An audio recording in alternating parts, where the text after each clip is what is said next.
Welcome back to The Explainer. Today, we're diving into a totally monumental shift in global history. We're unpacking the Non-Aligned Movement, or NAM for short. It's this incredibly fascinating story about newly independent nations stepping onto the world stage and basically refusing to play by the rules set by the traditional superpowers. It is an absolute masterclass in strategic survival and international diplomacy. To kick things off, I want you to picture this. Imagine the unbelievably high-stakes post-World War II environment. The dust has barely settled on a global conflict, but almost immediately, a brand new kind of war begins.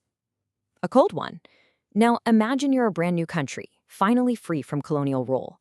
Suddenly, you're faced with this immense pressure to join a massive global team. What happens if you look at those two powerhouse teams and simply say, yeah, no thank you? To really understand that choice, we kind of have to look at the board they were playing on. After the Second World War, the globe was rapidly carved up into two massive power blocks, almost like a giant geopolitical chess game. On one side, you had the bloc led by the United States. On the other, the bloc led by the Soviet Union. For any emerging nation, navigating this intense bipolar division felt completely mandatory. The superpowers demanded loyalty, and sure, they offered protection and resources in exchange. But as you can guess, that loyalty came with a really heavy price: the loss of true, genuine independence. So here is our roadmap for today. We'll start with the Cold War dilemma, define this third way, meet the founding fathers, analyze why nations chose non-alignment, and finally, look at NAM in the modern world. Let's get right into it. Section 1. The Cold War Dilemma.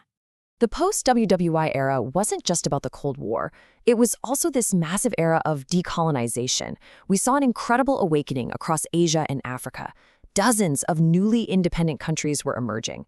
But, these nations recognized a really harsh truth. Joining the US or Soviet bloc might literally just mean trading their old colonial masters for new superpower ones. They were facing intense pressure to join these big military alliances, but they desperately wanted to keep their distance. They just wanted to breathe free air, not jump straight back into another global conflict. Which brings us to Section 2, defining the third way.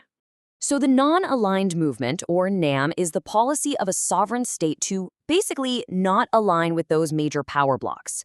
But the really crucial part is the second half of that idea, and at the same time actively participates in world affairs to promote peace. This wasn't about hiding away. It wasn't about burying their heads in the sand at all. It was a highly active, dynamic choice to engage with the world completely on their own terms.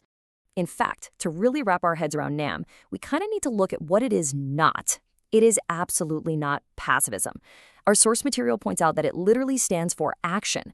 Sure, they refused to join military alliances like NATO, Tito, or the Warsaw Pact, but they didn't just sit on the sidelines of international problems. Non-alignment gave these nations the freedom to judge every single international issue strictly on its own merit, rather than just blindly following whatever superpower's agenda happened to be.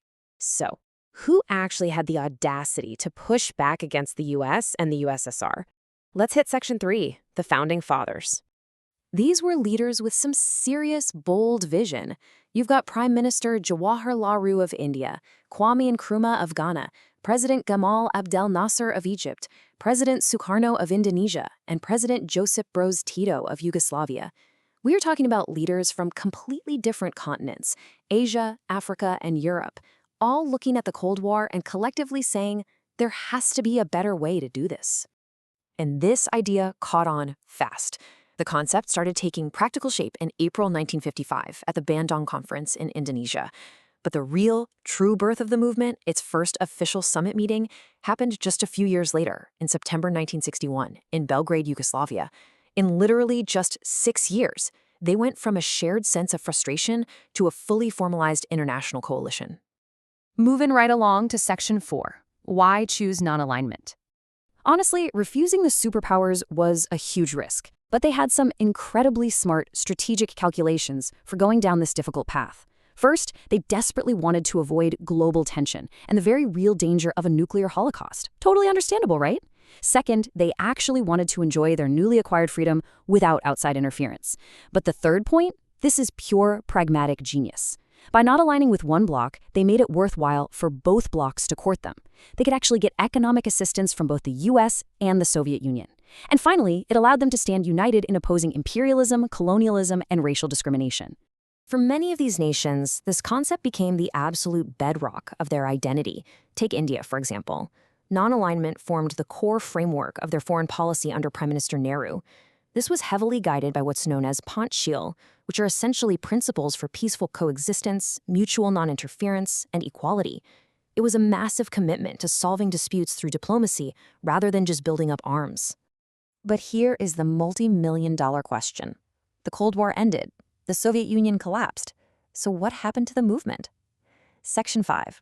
NAM in the modern world.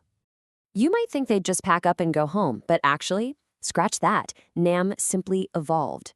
The major threat just shifted from military domination to economic domination, which is often called neocolonialism. Today, a lot of small and developing countries really struggle to preserve their economic sovereignty. So NAM adapted to counteract the interference of huge international financial institutions like the World Bank, the IMF, and the WTO, which sometimes try to impose decisions on weaker countries. In a post-Cold War era where the USA emerged as the sole superpower, NAM's whole focus shifted to preventing unilateral domination and trying to ensure a more democratic world order. And they're still very much active on the world stage when it comes to contemporary conflicts. For instance, based on our source material regarding the January 2024 summit in Uganda, the body utilized its platform to issue a unified statement concerning the conflict in Gaza, condemning military aggression and explicitly calling for a durable humanitarian ceasefire. As an explainer, we're looking at this strictly to understand the organization's current function. It's a perfect modern example of how member states still gather to judge global issues, utilize their collective diplomatic weight, and promote peace initiatives totally independently of the major power blocs. And when I say collective weight, I mean it. 120, that is the number of countries that are members of the non-aligned movement today. To put that into perspective, that includes 53 countries from Africa, 39 from Asia, 26 from Latin America and the Caribbean, and 2 from Europe. This is definitely not a fringe group. This represents a vast, massive portion of the global population. Today, the movement serves as this incredibly vital platform for the global South. It gives developing nations a level of moral and diplomatic weight they just wouldn't have on their own.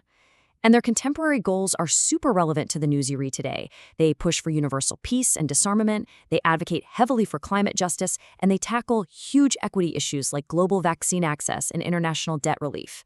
Basically, they're fighting the modern battles for true independence and development. Which brings us to a final thought to leave you with.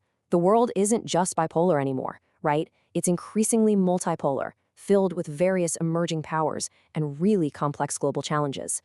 As you watch the news today, think about the legacy of those founding fathers. When economic pressures start mounting and superpowers demand allegiance, you really have to ask yourself, in today's complicated, interconnected world, is the pursuit of true non-alignment and independent judgment actually more important now than it ever was?